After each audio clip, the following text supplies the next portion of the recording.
Écoutez le souffle de la nuit, écoutez comment le vent aux portes de notre abri commence à battre la mesure d'une histoire très ancienne. Ce soir, alors que le ciel se déchire au-dessus de nous, nous ne sommes pas simplement des spectateurs d'un orage d'été ou d'une tempête passagère. Nous sommes les héritiers d'une mémoire qui remonte à plus de 5000 ans. Sur les rives du fleuve disparu de l'Inde védique, là où les sages observaient les astres pour déchiffrer le langage secret du cosmos. Pour comprendre le chant de la foudre qui gronde ce soir, il faut remonter à la tradition du Jyotish, la science sacrée de l'astrologie védique. En sanskrit, Jyoti signifie la lumière. Et le Jyotish est littéralement la science de la lumière divine ou la lecture de l'empreinte du temps de soi. Écrit dans les textes sacrés des Védas, et plus particulièrement dans le Rig Veda et dans l'Atharva Veda, le Jyotish n'a jamais été une simple méthode de prédiction. Il est l'œil du Veda, l'outil permettant aux hommes d'accorder leurs rites, leurs esprits et leur vie à l'ordre cosmique suprême, leur Ta.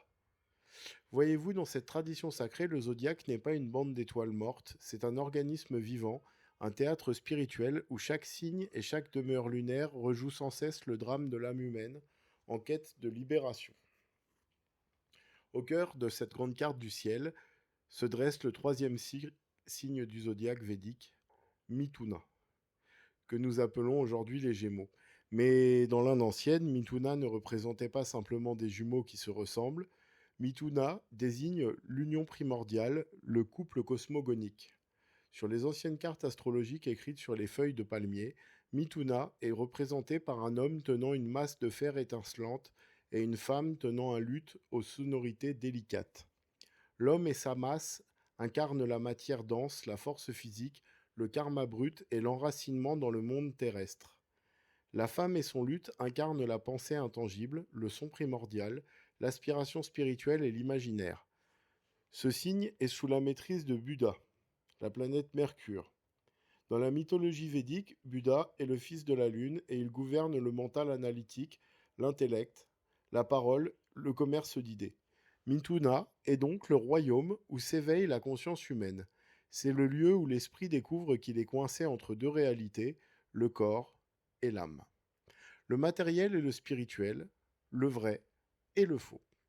Mais dans cette dualité perpétuelle, il y a un prix. À force de balancer entre la masse et le luth, le mental humain s'épuise. Dans l'Inde védique, on racontait que cette tension intellectuelle ininterrompue créait dans l'atmosphère une vapeur lourde, un voile d'illusion appelé Maya. À mesure que les hommes doutaient, débattaient et s'éloignaient de leur nature divine, le ciel de Mithuna s'assombrissait. Les nuages du mental s'agglutinaient jusqu'à donner naissance à une entité démoniaque, Vritra, le serpent monstrueux de la sécheresse. Vritra s'entoura autour des montagnes du ciel et emprisonna dans ses anneaux les 7 fleuves divins de la conscience et de la vie. Le monde entier se trouva desséché, asphyxié par sa propre dualité et privé de la pluie de la sagesse. Pour briser la carapace de Vritra et faire éclater les nus, aucune arme ordinaire ne pouvait suffire. Les sabres de fer, les masses et les flèches des dieux se brisaient tous contre la peau du serpent. Il fallait une matière qui n'appartienne plus au monde de la matière brute, il fallait la pureté absolue. C'est ici qu'intervient l'un des récits les plus poignants de la mythologie védique. L'histoire du grand sage Dadishi, fils du rishi Atharvan. Dadishi vivait en ermite au fond de la forêt sacrée de Naimisha. Pendant des siècles, il s'était livré au tapas, cette austérité spirituelle qui génère un feu intérieur purificateur. Dadishi avait maîtrisé le Madhu Vidya, la science du nectar, le secret ultime révélé par les divins médecins Ashvin, qui enseignent que l'essence de tout l'univers est une douceur immortelle interconnectée. À force de méditer sur cette unité, Dadishi avait transmuté la nature même de son corps physique. Il avait vidé son esprit de tout ego, de tout désir et de toute peur. Goutte à goutte, sa dévotion avait transformé sa chair en lumière, et au centre de son être, sa colonne vertébrale s'était cristallisée pour devenir plus dure que le diamant et plus pure que l'éther.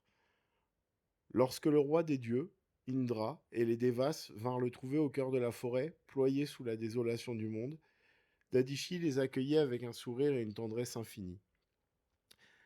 Quand ils lui expliquèrent que seule une arme forgée dans ces eaux de diamant pourrait terrasser le serpent de la sécheresse, le sage n'hésita pas une seule seconde. Dans la tradition indienne, ce geste est le plus haut sommet du sacrifice conscient. Dadichi ne vit pas sa mort comme une fin, mais comme une restitution de ce qu'il avait emprunté à l'univers. Il s'assit en posture de lotus, entra dans un état de samadhi profond, et par la seule force de sa volonté yogique, sépara son âme de son enveloppe charnelle.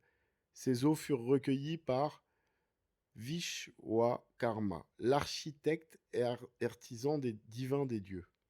Dans la colonne vertébrale du sage, Vishwakarma tailla l'arme ultime, le Vajra, la foudre primordiale, la flèche de diamant de la vérité indestructible. Nous arrivons alors au cœur même de la constellation du Gémeaux, dans un secteur céleste d'une puissance redoutable que le Jyotish nomme le nakshatra Ardra. Dans l'astrologie védique, le zodiaque est découpé en 27 demeures lunaires appelées nakshatra. Si le signe du Gémeaux commence dans la douceur de Migrashira, la quête de la biche, la recherche intellectuelle, il bascule soudain, entre 6 °40 et 20 °40, dans la fureur d'Ardra. Ardra est gouverné par la planète ombre Rahu, la tête du dragon cosmique, symbole des désirs insatiables, des crises existentielles et des obsessions du mental. Mais la divinité tutélaire qui règne sur ce secteur n'est autre que Rudra, le dieu rugissant des origines, la forme la plus sauvage et ancienne de Shiva. Rudra est le maître des vents déchaînés. Des tempêtes dévastatrices, mais il est aussi nommé le médecin suprême car ses flèches d'éclairs brûlent les germes de la maladie et du mensonge. C'est dans le secteur d'Ardra que le drame cosmique s'accomplit. Armé du Vajra, forgé dans les eaux de Dadichi, Rudra s'avança au sommet des nuages de Mithuna, dans un rugissement qui fit trembler les trois mondes, le ciel, la terre et l'enfer. Le dieu empoigna la foudre de diamant et la projeta contre le serpent Vritra. Visualisez cet instant. L'obscurité totale du ciel est fendue en un millième de seconde par une ligne d'une lumière si intense qu'elle aveugle les dieux eux-mêmes. C'est la naissance de la foudre. Dans le Jyotish, cet éclair n'est pas un accident météorologique. C'est l'étincelle de la lucidité spirituelle. La foudre frappe le mental du Gémeaux pour trancher d'un seul coup net la dualité qui l'enfermait. Dans le flash de l'éclair, il n'y a plus d'hommes à la masse, ni de femmes aux luttes. Plus de passé, plus de futur, plus de doute, ni d'illusion. Tout est révélé dans sa nudité absolue. La colonne de diamants de Dadichi vient d'anéantir l'ignorance. Et c'est ici que le mythe rejoint la douceur de notre veillée. Car dès que la foudre a frappé et que le serpent des sécheresses s'est effondré, la carapace des nus s'est brisée, aussitôt le symbole premier du nakshatra Ardra s'est manifesté, la larme. La foudre est immédiatement suivie par la première pluie. Ce sont les larmes de compassion de Rudra, les larmes de soulagement de la terre et les larmes de catharsis du mental humain. Écoutez le bruit de cette pluie qui tombe dehors ce soir. C'est l'eau sacrée des 7 fleuves célestes qui est enfin libérée. Après le fracas du tonnerre, l'atmosphère se rafraîchit. L'odeur de la terre mouillée remonte jusqu'à nous. La pluie vient laver la poussière des doutes, éteindre le feu des colères et dissoudre l'anxiété accumulée durant les jours de chaleur étouffante. Et la tradition du Jyotish nous montre où nous mène ce voyage. Juste après Ardra, dans le signe du Gémeaux, vient le 7e nakshatra, Punarvasu, gouverné par Aditi, la mère cosmique de tous les dieux, dont le nom signifie ce qui est illimité et libre. Punarvasu a pour symbole le quiver de flèches et l'arc-en-ciel. Punar signifie à nouveau et Vasu signifie la lumière ou la demeure. Punarvasu est le retour du soleil après la tempête, la renaissance de l'espoir, le moment où l'air est devenu si pur que l'on peut enfin entendre le chant des oiseaux et respirer la paix du monde. Voilà ce que les sages de l'Inde ancienne nous transmettent à travers le mythe de Gémeaux. De Dadichi et de la foudre de Rudra, lorsque nous traversons dans nos vies des périodes d'orage, des moments où notre mental s'agite, où la dualité nous déchire, où la tension devient insupportable, la tradition védique nous rappelle de ne pas craindre la tempête. Les crises de notre esprit sont simplement les signes que nous sommes arrivés au cœur d'Ardra. La foudre n'est pas là pour nous détruire, elle est le don du sage d'Adichi en nous, cette part d'éternité et de clarté indestructible qui accepte de dissoudre l'ego pour laisser jaillir la vérité. La foudre brise ce qui doit être brisé pour que les larmes de la guérison puissent enfin couler. Regardez la flamme de nos bougies, écoutez la pluie qui frappe doucement les vitres, tandis que le tonnerre, désormais apaisé, s'éloigne vers l'horizon. La tempête a fait son œuvre, elle a nettoyé le ciel et nos esprits.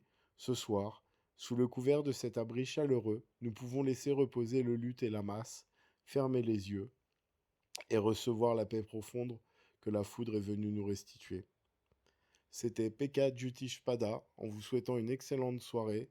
N'hésitez pas à liker, poster des commentaires dans l'espace commentaires et prenez soin de vous. Bonne soirée à vous et à demain.